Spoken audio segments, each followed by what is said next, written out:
Doctor Bhimrao Ambedkar को हमारे देश में एक महान व्यक्ति और नायक के रूप में जाना जाता है तथा वो लाखों लोगों के लिए प्रेरणा का स्रोत भी है। डॉक्टर भीमराव अंबेडकर का जन्म 14 अप्रैल 1891 को मध्य प्रदेश के मुंह से सेना छावनी में रामजी और भीमाबाई के यहाँ हुआ था। डॉक्टर भीमराव अंबेडकर अपने माता पिता के 14वें बच्चे थे, जिसमें केवल 5 ही बच्चे जीवित थे। जब इनका जन्म हुआ था तो उनके पिता रामजी सकपाल उस दौरान अंग्रेजी सेना के सूबेदार थे। डॉक्टर भीमराव अंबेडकर के 16 साल की एज में ही शादी एक 9 साल की लड़की रामाबाई से कर दी गई। डॉक्टर भीमराव अंबेडकर एक सच्चे देशभक्त थे जो समानता और न्याय और मानवता के लिए जीवन भर जूझते रहे। उन्होंने हमेशा इस बात का ध्यान रखा कि भारत की अखंडता पर किसी प्रकार का कोई आंच ना आए। डॉक्टर भीमराव अंबेडकर ने अकेले ही स्वतंत्रता भारत के संविधान की रचना की। उन्होंने स्वतंत्र भारत का संविधान बनाकर यह साबित कर दिया कि यदि कोई ठान ले तो संभव काम को संभव किया जा सकता है। डॉक्टर भीमराव अंबेडकर की मां भीमाबाई की तबीयत उनके बचपन के दिनों में ज्यादा खराब रहने लगी।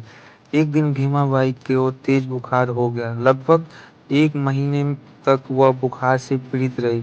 बुखार कम होने का नाम ही नहीं ले रहा।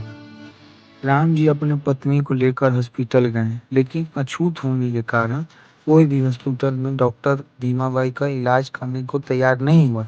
समय पर इलाज ना होने के कारण उनकी तबीयत दिन पे दिन खराब होती चली गई और एक दिन वह दुनिया को छोड़कर चली गई। जब माँ भीमाबाई का देहांत हुआ तो भीमराव का उम्र 6 साल का था। डॉक्टर भीमराव अम्बेडकर पढ़ाई को बहुत महत्व देते थे।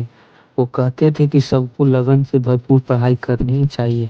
केवल पढ़ाई करके उपाधियां प्राप्त करना ही पर्याप्त नहीं, छात्रों को पॉजिटिव कार्य भी करना चाहिए। डॉक्टर भीमराव अम्बेडकर ने अपनी सफलता का रहस्य एक मात्र शिक्षा को ही बताते हुए कहा था, शिक्षित बनो, संगठित रहो, संघर्ष करो। भीमराव जब 5 वर्ष के हो गए थे तो माँ भीमाबाई उन्हें पढ़ने भेजने और उनके पढ़ाई लिखाई की चिंता होने लगी। पिता की लाख कोशिश के बावजूद एक अछूत बालक को किसी भी स्कूल में दाखिला नहीं मिल रहा था। राम जी ने अपने पुत्र के दाखिला के लिए राजकीय एवं क्लियर स्कूल के हेडमास्टर से बात की। हेडमास्टर को राम जी पर दया आ गया और उन्होंने भीमराव को दाखिला स्वीकार कर ली। स्कूल के हेडमास्टर ने भीमराव अंबेडकर के पिता के सामने एक शर्त रखी। भीम अपने घर भीम अपने घर से एक टाट लेकर आएंगे और वह दरवाजे के पास बाहर बैठेंगे और किसी बच्चे को नहीं छुएंगे। राम जी ने हेडमास्टर की यह शर्त मान ली और भीम स्कूल जाने लगे। बालक भीम को स्कूल में सौ हिंदू लड़कों के साथ बेंच पर नहीं बैठाया जाता था। भीम को कमरे के बाहर टाट पर जमीन पर ही बैठ के पढ़ना पड़ता था। इनको स्कूल में प्यास लगने पर स्कूल का चपरासी दूर से ही उनके हाथों में पानी डालकर पिलाता था। कई बार तो उन्हें दिन भर प्यासा ही रहना पड़ जाता था। कभी कभी ऐसा भी हुआ करता था कि सभी बच्चे को पानी पीने के बाद नल की टूटी बंद कर जाते तो उस दिन अंबेडकर साहब नल से पानी नहीं पी पाते थे। भीमराव इन सब बातों पे ध्यान न देकर किसी को भी जवाब देने के बजाय मन लगाकर पढ़ाई करते रहते थे। उनकी इस मेहनत और लगन को देखकर धीरे धीरे स्कूल के सभी अध्यापक उनसे प्रसन्न होने लगे। वो सभी अध्यापकों के प्रिय छात्र बन गए। सभी अध्यापक उन्हें हर बात अच्छी तरह से समझते और भीमराव भी सभी अध्यापक की बात अच्छी से सुनते और समझते। भीमराव बचपन से ही तेज बुद्धि के थे। क्लास में किसी सवाल का जवाब वो सबसे पहले देते थे। एक दिन गणित के अध्यापक ने बोर्ड पर एक सवाल लिखकर छात्रों से उसका जवाब देने को कहा तो क्लास में सिर्फ भीमराव का ही हाथ उठा। सवाल हल करने के लिए भीमराव जैसे ही बोर्ड की ओर बढ़े और वैसे ही बाकी सब छात्र चिल्ला उठे, अध्यापक को भीम को रोकिए।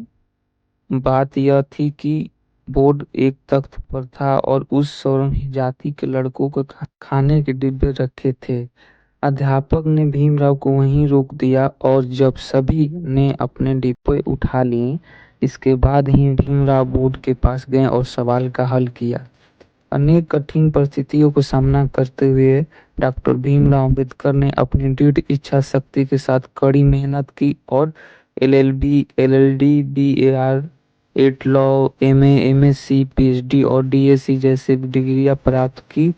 बॉम्बे यूनिवर्सिटी से 1913 में अर्थशास्त्र और राजनीति शास्त्र में डिग्री ली और कोलंबिया यूनिवर्सिटी से पोस्ट ग्रेजुएशन के लिए अमेरिका पहुंचे। डॉक्टर भीमराव अंबेडकर अपने समय के विश्व के 6 विद्वानों में से एक विद्वान माने जाते। डॉक्टर भीमराव अंबेडकर को बचपन से ही कई बार छुआछूत संबंधी घटनाओं को सामना करना पड़ा था। उन्हीं घटनाओं के आधार पर वो एक प्रगतिशील विचारों वाले महान राष्ट्रवादी के रूप में उभरे। महार जाति का होने के कारण समाज में उनके और उनके परिवार वाले से भेदभाव किया जाता था। इन्हीं भेदभाव को खत्म करने के लिए उन्होंने उच्च शिक्षा ग्रहण करने के लिए निर्णय लिया था। अंबेडकर ने सबसे पहले छुआछूत, दलितों, महिला और मजदूरों से भेदभाव जैसे कुरीति के खिलाफ आवाज उठाई, जिसमें बहुत ही संघर्ष करना पड़ा था, जैसे कि अछूतधार आंदोलन, महार जल सत्याग्रह, नासिक धर्म सत्याग्रह। अंबेडकर ने बहिष्कृत हितकारिणी सभा की स्थापना की, जो दलितों वर्ग की शिक्षा का प्रसार करती थी। डॉक्टर भीमराव अंबेडकर ने अछूतों के मताधिकार देने का अभियान चलाया। इस कार्य में वो सफल भी हुए। डॉक्टर भीमराव अंबेडकर को सन 1947 को स्वतंत्र भारत के नए संविधान सभा के प्रमुख समिति के अध्यक्ष के रूप में नियुक्त किया गया था। उनके सामने संविधान का प्रारूप तैयार करने का चुनौतीपूर्ण कार्य था, जो अत्यंत पेचीदा और जटिल कार्य था। संविधान प्रारूप समिति के 7 सदस्य थे, लेकिन विभिन्न कारणों से वो अपना पूरा सहयोग ना दे सके। अपनी खराब सेहत के बावजूद बाबा साहेब ने अकेले ही रात दिन मेहनत कर भारतीय संविधान प्रारूप तैयार कर दिखाया, जो समता, स्वतंत्रता, बंधुता और न्याय और सिद्धांतों पर आधारित है। 4 अक्टूबर 1948 को डॉक्टर भीमराव अंबेडकर ने संविधान सभा में संविधान प्रस्तुत किया। 20 नवंबर 1948 को संविधान सभा से अनुच्छेद 17 से अछूत शब्द हटाने का निश्चय कर लिया गया। 26 नवंबर 1949 को संविधान बनकर तैयार हुआ और उस पर सरकार ने मुहर लगाई और 26 जनवरी 1950 से भारतीय संविधान लागू हो गया। डॉक्टर भीमराव अंबेडकर ने भारत में संविधान द्वारा एक नए युग का आरंभ किया।